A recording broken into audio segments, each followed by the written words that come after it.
সারা রাত মোবাইল টিপে সকাল 9টা থেকে মোবাইলের মাঝে চার্জ নাই, মোবাইলের মাঝে চার্জ নাই। এবার মাইকিং চলে সকাল 8টা থেকে বিকাল 4টা পর্যন্ত কারেন্ট থাকবে না। এবার টেনশন আছে না নাই?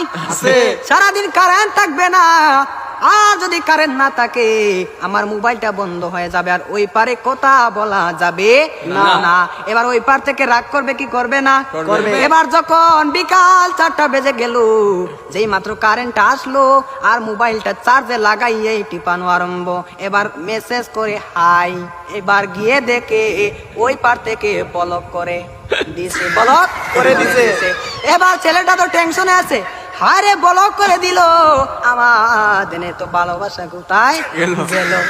এবার 2 দিন পরে ব্লকটা খুললো, 2 দিন পরে ব্লকটা খুললো। এই 2 দিনের মাঝে ছেলেটার আরেকটা হয়ে গেছে, আরেকটা হয়ে গেছে।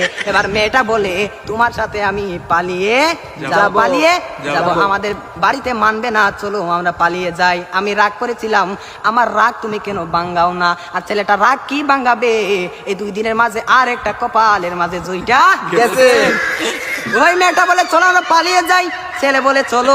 এবার ছেলেটা মনে মনে ভাবে তোমার একটা শিক্ষা দিতে হবে। এবার মেয়েটা সকালে স্টেশনের মাঝে গাড়ি গুটি লইয়া রেডি। এবার ছেলেটা তো আসে না, আর মেয়েটা বাড়িতে কি যাবে? বাড়ির মাঝে 3 হাত লম্বা একটা চিঠি দিয়া পাইছে, পাশের গ্রামের রফিক মিয়ার সাথে পালিয়ে যাবে, বাড়িতে চিঠি দিয়ে যায়। আমি আর বাড়িতে মাঝে কোনোদিন আসবো না, তার নয় কার না, আমি আর কোনোদিন বাড়ির মাঝে আসবো না। আমি চলে গেলাম পাশের গ্রামের রফিক মিয়ার সাথে। এবার রফিক মিয়া তো আসে না, আর আসে না। এবার 1 ঘন্টা চলে যায়, 2 ঘন্টা চলে যায়, ছেলেটার মোবাইলে বন্ধ।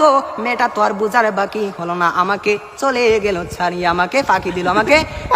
এখন তো মরা ছাড়া আর কোনো উপায় নাই। পরের দিন সকালে মাইকের মাঝে আওয়াজ শোনা যায়, সকলে পড়ি ইন্না লিল্লাহি ওয়া ইন্না ইলাইহি রাজিউন।